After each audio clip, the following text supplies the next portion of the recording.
जैसे कोई अनजाना। तुम रहने दो, क्यों कर रही हो सब? मैंने मेडिसिन ले ली है, कुछ देर में ठीक होके मैं ये सब समेट लूँगा। तुम मेरे लिए मेडिसिन लेके आई, बहुत शुक्रिया। तुम शादी क्यों नहीं कर लेते फहद? कभी कभी अपने अकेलेपन का एहसास होता है और इस बीमारी में तो बहुत तन्हा हो गया हूँ मैं। दिल करता है कि मेरी ज़िंदगी में भी कोई होता जिससे मैं अपना दुख सुख बांट सकता।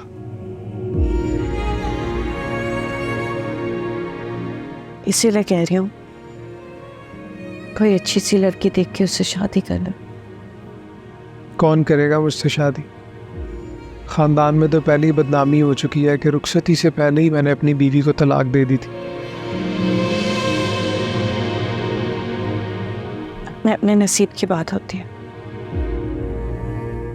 तुम ठीक कह रही हो, नसीब की बात होती है, वरना कौन किसकी किस्मत में है। अगर शादियां इस तरह होती तो हर कोई अपनी ज़िंदगी में खुश होता।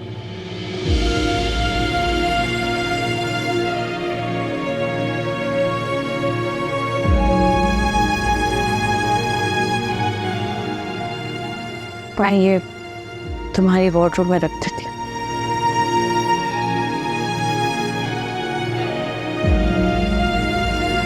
याद आ गई आपको मेरी? टाइम मिल गया आपको मेरे लिए? मुझे तो ऐसा लग रहा है कि तुमने फ़ोन उठा के मुझ पे एहसान किया। कैसी हो? जैसी भी हो, आपको इससे क्या है?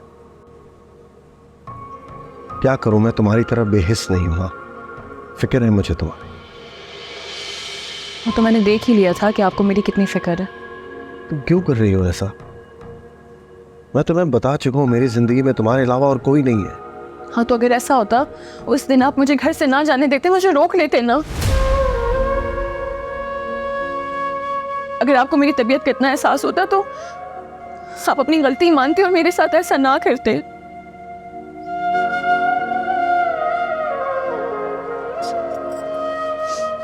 लेकिन अभी भी कुछ नहीं बिगड़ा है। आप अम्मी के घर आए और मुझे यहाँ से ले जाएं।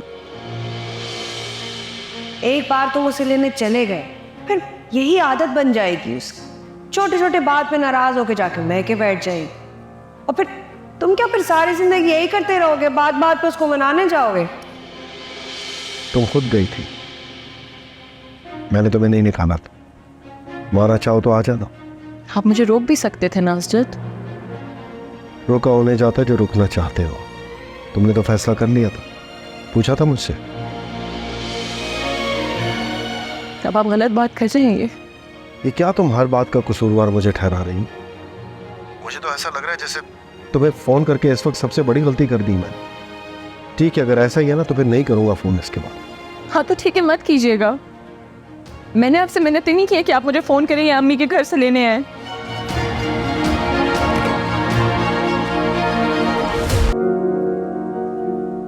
अरशद,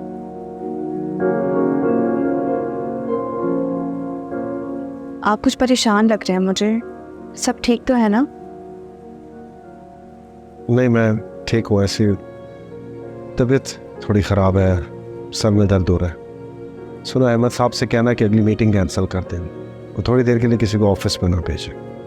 ओके? अरशद, मैंने सुना है कि प्रॉब्लम शेयर करने से ख़त्म नहीं होती, लेकिन परेशानी ज़रूर कम हो जाती है। अगर आप चाहें तो मुझे बता सकते हैं क्या प्रॉब्लम है?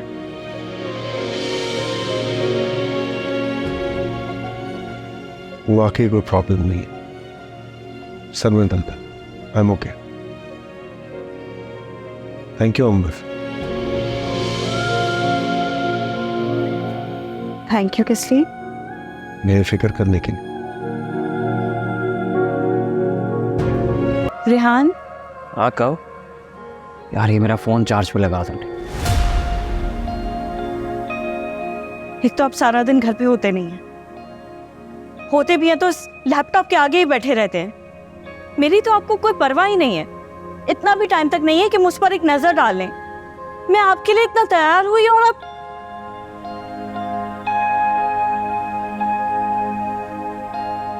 हाँ, मैं तुमसे यही तो पूछ रहा था, तुमने मुझे जवाब ही नहीं दिया।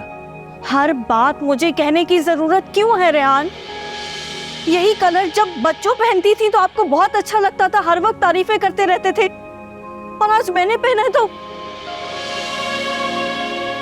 अच्छा लग रहा है तुम पर भी। मेरे कहने पर अगर आपने तारीफ की तो उसका क्या फायदा? क्या करूं मैं? किससे जाके अपनी तारीफें सुनूं? मैं क्या दीवारों से कहूं कि मुझ पर तवज्जो दे? क्या हो गया अरीबा? इंपॉर्टेंट काम कर रहा था मैं, और क्या हर वक्त वजह ढूंढती रहती हूँ मुझसे लड़ने के लिए? मैं ही पागल हूं, हर बार आपसे उम्मीदें लगा लेती हूँ।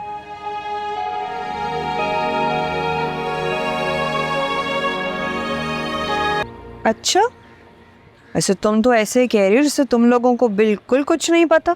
नहीं बताया ना मारिया ने कुछ, तभी तो तुम्हें कॉल किए। अंदर की खबर क्या है? देखो भाई, ये जो उसकी उदासी है ना, हमारी वजह से नहीं है, इसमें हमारा कोई कसूर नहीं। भाई अपनी मर्जी से घर छोड़कर गई है वो। दोनों मियाँ बीवी के बीच में ना किसी बात पर अनबन हुई।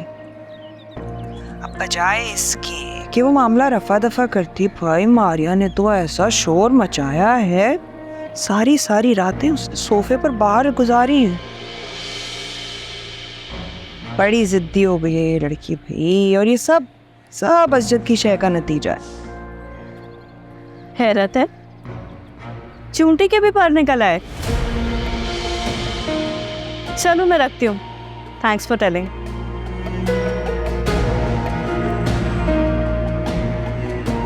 मारिया तो बहुत मेचनी निकली, इतना कुछ हो गया और किसी को हवा तक नहीं लगने दी। जो पसंद आ रहा है खरीद लो ना।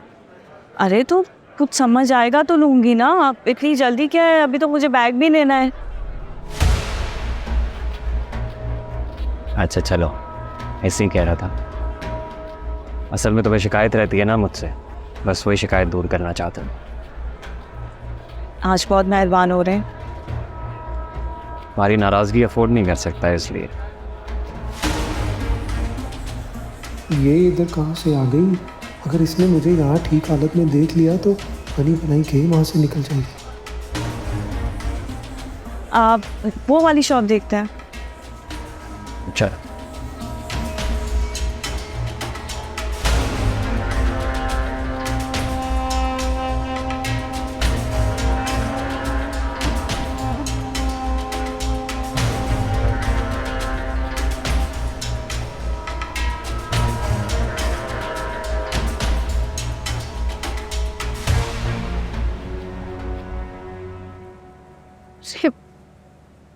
असजद,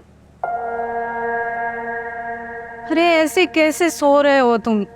सीधी तरह से बेड पे आकर सो ना, इस तरह तो लेटने से तुम्हारी कमर में दर्द हो जाएगा। कुछ नहीं, ऐसे लेटे लेटे आंख लग गई थी। अरे बेटा, ऐसा कब तक चलेगा? तुम कब ऑफिस जाते हो, कब घर आते हो, तुम्हारा कुछ पता नहीं है। हम देख रहे हैं, जब से मारिया गई है ना, तुम बहुत डिस्टर्ब हो गए हो। अच्छा ये बताओ, मारिया से तुम्हारी कोई बात हुई? बल्कि तुम उससे करो फ़ोन, उसे कहो कि फ़ौरन घर आ जाए। भला ये भी कोई बात हुई?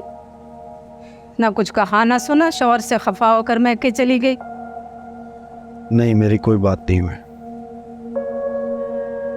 अगर तुम कहो तो हम बात करें।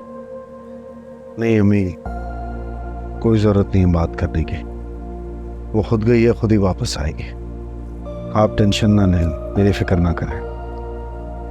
ऐसे फिक्र ना करें हम तुम्हारी, बल्कि हम तो सोच रहे हैं हम इफ़्फ़त से बात करते हैं, कोई समझाए। ये भी कोई तरीका है? बेटा, हमसे तुम्हारी ये हालत देखी नहीं जाती।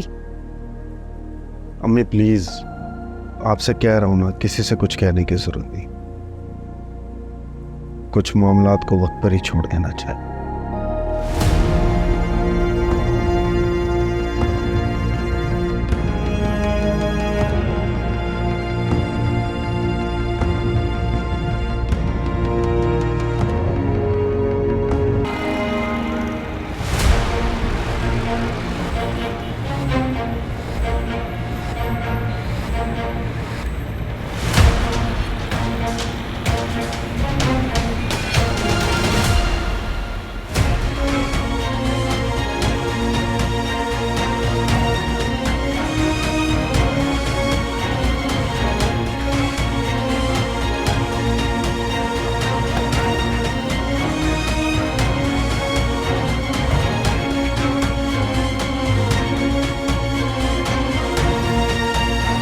मारिया।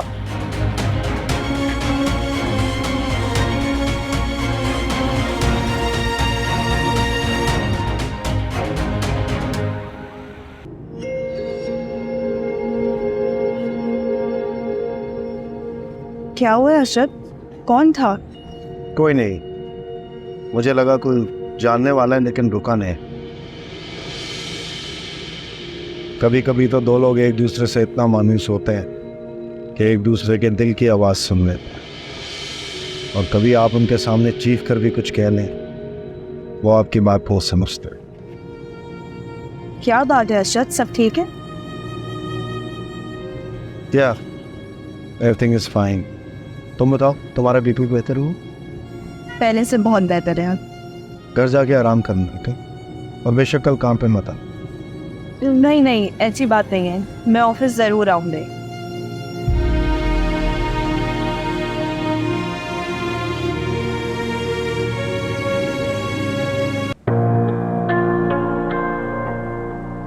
तुम्हारा दिमाग तो ठीक है, तुम यहाँ क्यों आए हो? मैडम कुछ पैसों की सख्त ज़रूरत थी और आपने भी इतने वक्त से नहीं भेजे, मैंने सोचा आकर ही मांग लूँ।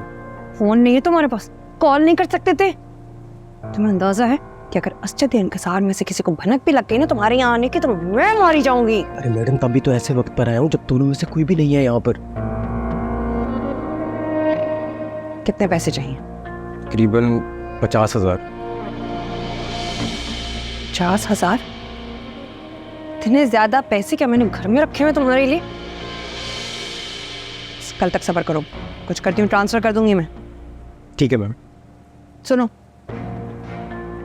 अब से ना इंकसार और नताशा के साथ साथ कुछ और लोगों पर भी नजर रखनी है तुम्हें। वो किस पर मैडम? नई लड़की आई है ना ऑफिस में, अंबर, उस पर। ओहो, वो क्यों मैडम? तुम्हें ना मैं नजर रखने के लिए पैसे देती हूँ, मुझसे सवाल जवाब करने के लिए नहीं, समझे? ठीक है मैम। अब दफा हो जाओ।